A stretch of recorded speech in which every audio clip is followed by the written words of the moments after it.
जय हिंद, वंदे मातरम। दोस्तों, corona study point में आपका बहुत बहुत स्वागत है। आप सभी को शिक्षक शिक्षिका के रूप में देखने के लिए कोरोना स्टडी पॉइंट आपको बेहतर कंटेंट उपलब्ध कराता है। चलिए, आज का टॉपिक है हमारा अति लघु प्रश्न साइंस, हमारी राजन सीरीज से है। इसके मोस्ट इम्पोर्टेंट प्रश्न आज सॉल्व करेंगे, जो हमारे एग्ज़ाम के पॉइंट ऑफ व्यू से बहुत इम्पोर्टेंट होंगे। चलिए स्टार्ट करते हैं। पहला प्रश्न हमारा, वह निश्चित ताप जिस पर कोई द्रव उबलता है और गैसीय अवस्था में परिवर्तित होता है उस दिए गए द्रव का क्वथनांक कितना होता है। देखिए, जो इस तरीके के लिक्विड जो हमारा उबलता है वो हमारा ज़्यादातर 100 डिग्री सेंटीग्रेड पर उबलता है। अगला प्रश्न है, ऊष्मा का सुचालक किसे कहते हैं। देखिए, जिस मेटल में, जिस हमारे वस्तु में हमारा ऊष्मा जो है अच्छे से प्रभाव हो जाती है, अच्छे से बहने लगती है उसमें, तो वो हमारे अच्छे ऊष्मा के सुचालक होते हैं। और जिनमें ऊष्मा हमारी अच्छे से प्रभाव नहीं होती है, नहीं फ्लो होती है, तो वो हमारे ऊष्मा के कुचालक होते हैं।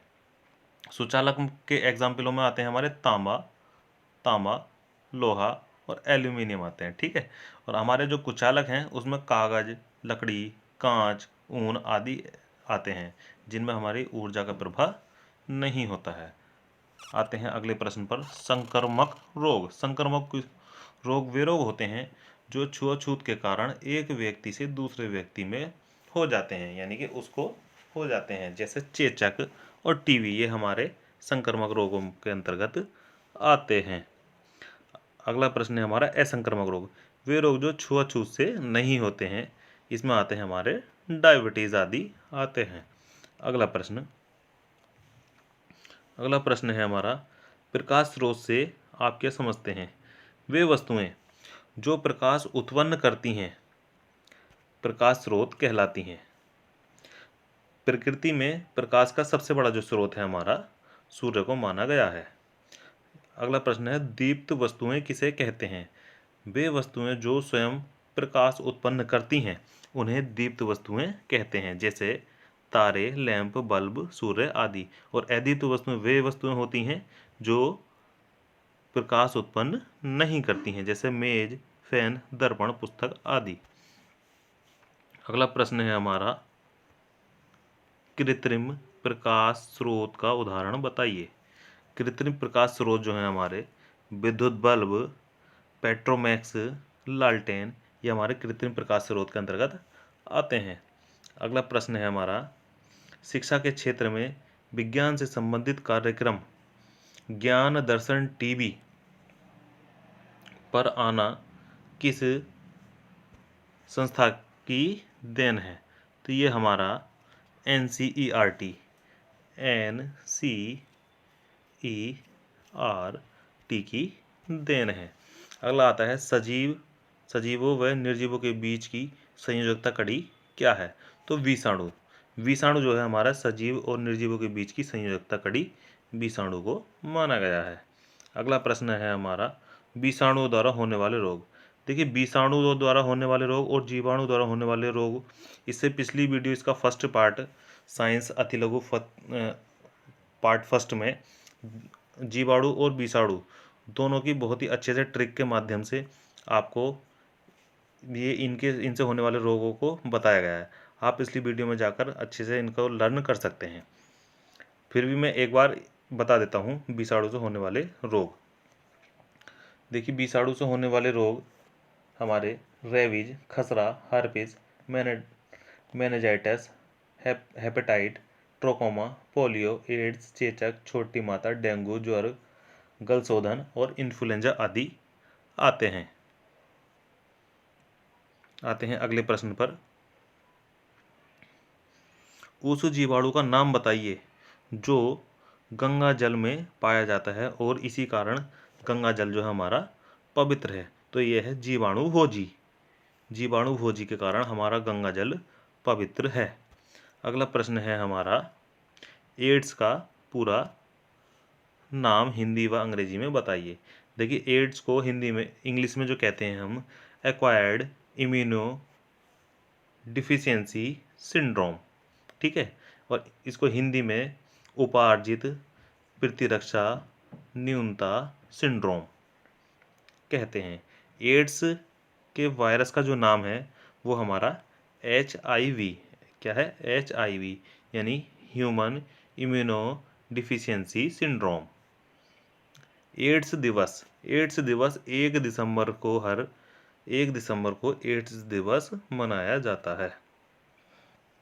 अगला प्रश्न आता है हमारा, सबसे छोटे और सबसे बड़े वायरस का नाम बताइए। देखिए सबसे छोटा जो वायरस है हमारा, इसमें जो आता है हमारा मुंह पक्का और खुरपक्का उत्पन्न करने वाला वायरस होता है, ठीक है। और जो सबसे बड़ा जो वायरस है हमारा, सबसे बड़े में आता है हमारा चेचक का वायरस।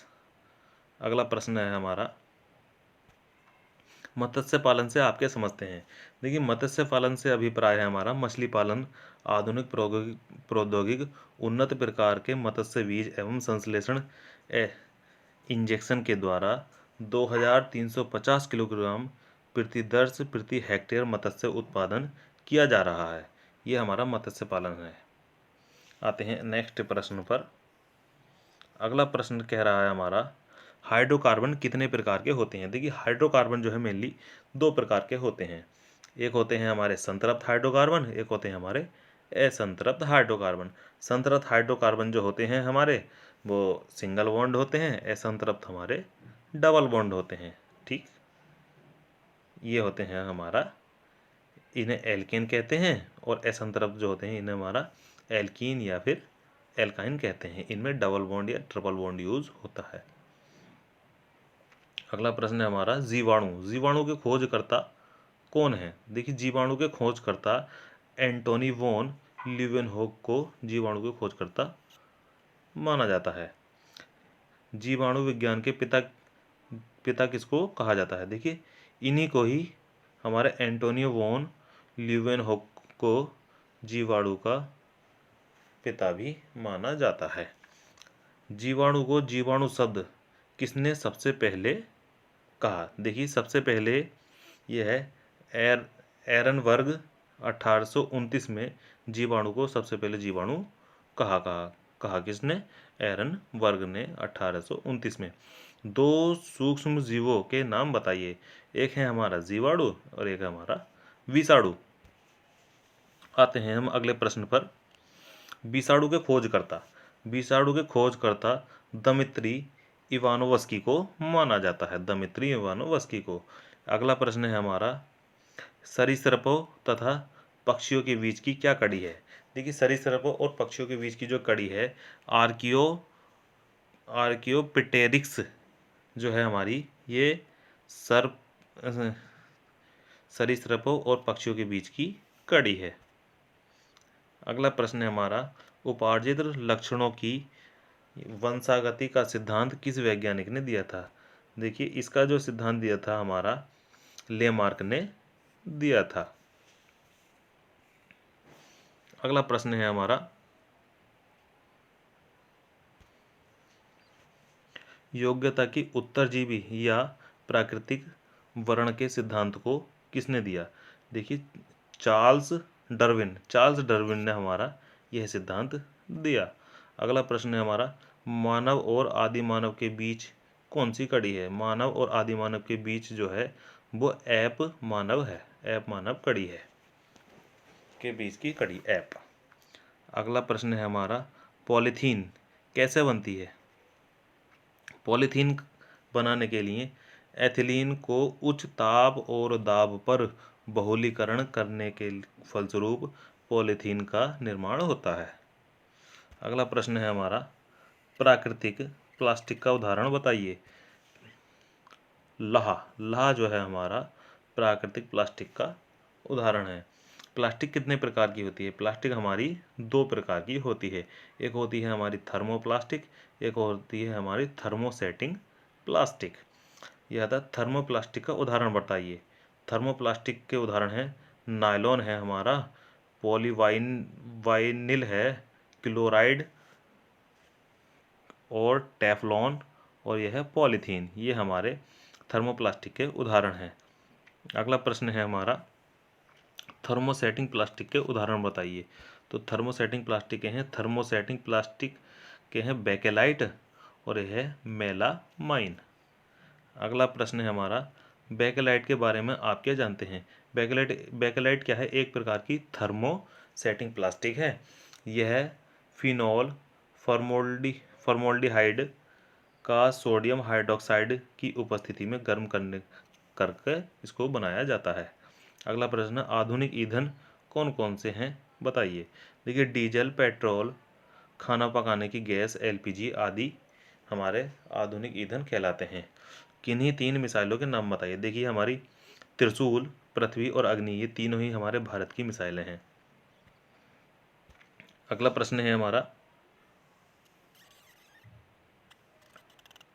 स्वस्थ मनुष्य के शरीर का ताप कितना होता है? देखिए, स्वस्थ मनुष्य के शरीर का सेंटीग्रेड में हमारा 37 डिग्री सेंटीग्रेड, 37 सेंटीग्रेड होता है, और फ़ारेनहाइट में 98.6 डिग्री फ़ारेनहाइट होता है। एक चीज़ और बता देते हैं, अगर आपको सेंटीग्रेड में दिया है तो फ़ारेनहाइट, और फ़ारेनहाइट में दिया है तो सेंटीग्रेड में आप चेंज कर सकते हैं। देखिए कैसे, C/5 बराबर F-32/9। देखिए, अगर सेंटीग्रेड की वैल्यू दी है तो आप फ़ारेनहाइट में, और फ़ारेनहाइट की वैल्यू दी है तो आप सेंटीग्रेड में, इस फॉर्मूले से टेम्परेचर को चेंज कर सकते हैं। अगला प्रश्न है हमारा, गलनांक किसे कहते हैं? वह निश्चित ताप जिस पर कोई ठोस वस्तु गर्म करने पर द्रव रूप में बदल जाती है, वही उसका गलनांक कहलाता है। बर्फ का गलनांक हमारा 0 डिग्री सेंटीग्रेड होता है।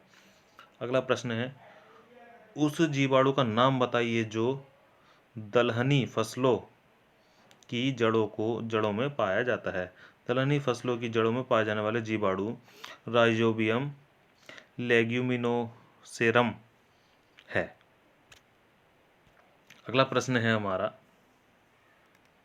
इंटरफेरेंस क्या होता है? वायरस में संक्रमित कोशिकाओं द्वारा स्रावित प्रोटीन इंटरफेरेंस कहलाता है। अगला प्रश्न है हमारा, नाइट्रोजन का स्थिरीकरण करने वाला जीवाणु कौन सा है? नाइट्रोजन का स्थिरीकरण करने वाला जो जीवाणु है हमारा, वो है राइजोबियम लेग्यूमिनोसेरम। अगला प्रश्न है हमारा, समजात अंग किसे कहते हैं?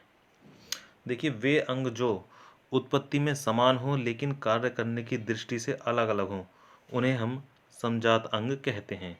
जैसे चमगादड़ के पंख, घोड़े की अगली टांगें, मनुष्य के हाथ, ये हमारे समजात अंग के अंतर्गत आते हैं। अब आते हैं समरूप अंग। समरूप अंग उनको कहते हैं वे अंग जो उत्पत्ति में भिन्न भिन्न होते हैं, परंतु कार्य के दृष्टि से समान होते हैं, समरूप अंग कहलाते हैं। जैसे तितली के पंख, पक्षियों के पंख। अगला प्रश्न है हमारा, मनुष्य के 3 अवशेषी अंगों के नाम बताइए। देखिए, मनुष्य के 3 अवशेषी अंग हैं, कर्णपल्लव की पेशियाँ, अगला है हमारा निमेषक पटल, और अगला है हमारा वर्मीफार्म अपेंडिक्स। अगला प्रश्न है हमारा, विषाणु वायरस में होने वाला कौन सा आनुवंशिक पदार्थ पाया जाता है? डीएनए और आरएनए पाया जाता है। अगला प्रश्न, एरोमेटिक हाइड्रोकार्बन किसे कहते हैं? वे हाइड्रोकार्बन जो बेंजीन के सरल सूत्र से संबंधित होते हैं, एरोमेटिक हाइड्रोकार्बन कहलाते हैं। देखिए, बेंजीन जो होता है C6H6 होता है, और इसका स्ट्रक्चर जो होता है वो बेंजीन का ये होता है। इससे बनने वाले जो होते हैं वो हमारे एरोमेटिक हाइड्रोकार्बन कहलाते हैं। अगला प्रश्न है हमारा,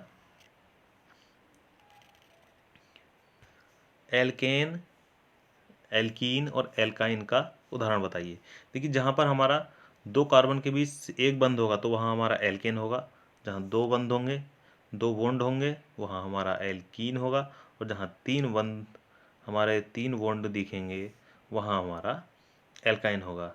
अब एल्केन का उदाहरण जो है हमारा, वो हमारा मेथेन, एथेन, प्रोपेन और ब्यूटेन है, और एल्कीन का हमारा एथिलीन है, और एल्काइन का हमारा एसिटिलीन है।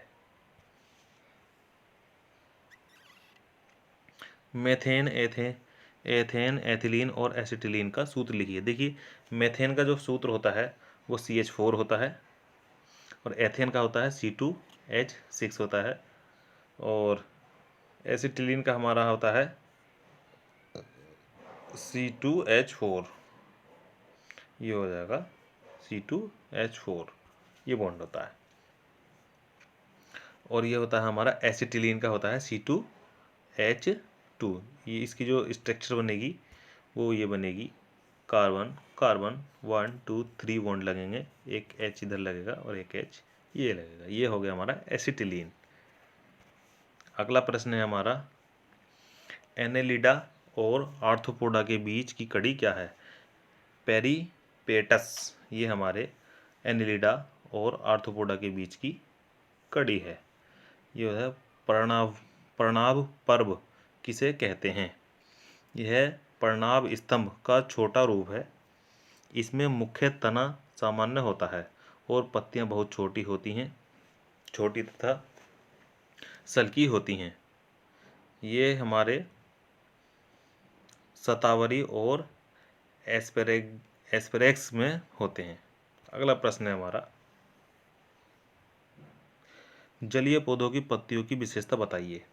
देखिए जलीय पौधे जो होते हैं उनकी कुछ विशेषताएं भी होती हैं और कुछ उनकी कमियां भी होती हैं, तो हम दोनों ही देखते हैं। जलीय पौधों की पत्तियों की जो विशेषता होती है, जलकुंभी की पत्ती की ऊपरी सतह जो होती है मोमीय पदार्थ की परत उस पर पाई जाती है। ठीक। अगला है, जलीय पौधों की पत्तियां कटी फटी होती हैं। सिंगाड़े की पर्णवृंत फूला हुआ होता है। सिंगाड़े में जो पर्णवृंत होता है वो फूला हुआ होता है। जलीय पौधों की जड़ें कैसी होती हैं? देखिए जलीय पौधों की जो जड़ें होती हैं बहुत कम विकसित होती हैं और जड़ें हमारी रेशेदार होती हैं, और ये मूलरोम अनुपस्थिति या फिर कम विकसित जड़ें होती हैं। आते हैं नेक्स्ट प्रश्न पर। नेक्स्ट प्रश्न है हमारा, मछलियों में श्वसन हेतु कौन सा अंग पाया जाता है? देखिए मछलियां जो होती हैं हमारी वो जल के अंदर रहती हैं, और जल में जो सांस लिया जाता है वो हमारा गलफड़ों से लिया जाता है। मछली हमारी गलफड़े से सांस लेती है। मरुस्थलीय पौधों की जड़ों की विशेषता बताइए। मरुस्थलीय जो जड़ होते हैं, पौधे होते हैं जो हमारे कीकड़ जैसे नागफनी है, ये इस तरीके के पौधे होते हैं। इनकी जड़ें जो होती हैं बहुत कठोर होती हैं, तो अत्यंत विकसित होती हैं इनकी जड़ें। और एल्फा इनकी जड़ें जो होती हैं एल्फा नामक पौधों की जड़ें 130 फीट गहरी हो सकती हैं। कभी कभी जो जड़ें होती हैं हमारी मनसला होकर जल संचय भी करती हैं। आइए अगले प्रश्न पर। बेकेलाइट, बेकेलाइट क्या है हमारा? बेकेलाइट का उपयोग बताइए। बेकेलाइट का उपयोग जो होता है हमारा, रेडियो टेलीविज़न जो होते हैं हमारे, इनके जो केस होते हैं, जो मतलब कवर होते हैं, इनके रेडियो टेलीविज़न के जो केस होते हैं, कवर होते हैं, और हमारी बाल्टी आदि जो बनाई जाती हैं, ये हमारे बेकेलाइट के ही उपयोग हैं, बेकेलाइट के थ्रू ही हमारी बनाई जाती हैं। अगला प्रश्न है हमारा, प्रोड्यूसर गैस और वाटर गैस का सूत्र बताइए। देखिए प्रोड्यूसर गैस जो होती है CO+N2 जो होती है हमारी, ये हमारी प्रोड्यूसर गैस होती है। और ये हमारा वाटर गैस जो होती है, CO के साथ अगर हम H2 लगा देते हैं, हाइड्रोजन लगा देते हैं, तो ये हमारा वाटर गैस कहलाती है। बहुत बहुत धन्यवाद दोस्तों वीडियो को देखने के लिए। देखिए मेरा मानना है सतत प्रयास सफलता का एकमात्र फॉर्मूला है, जिसके माध्यम से हम हर सफलता को आसानी से प्राप्त कर सकते हैं। देखिए वीडियो के माध्यम से कंटेंट देना हमारा लक्ष्य है, हमारा उद्देश्य है। ठीक है, वीडियो को लाइक करना, शेयर और सब्सक्राइब करना आपका कर्तव्य है। मिलते हैं नेक्स्ट वीडियो में, तब तक के लिए धन्यवाद। जय हिंद।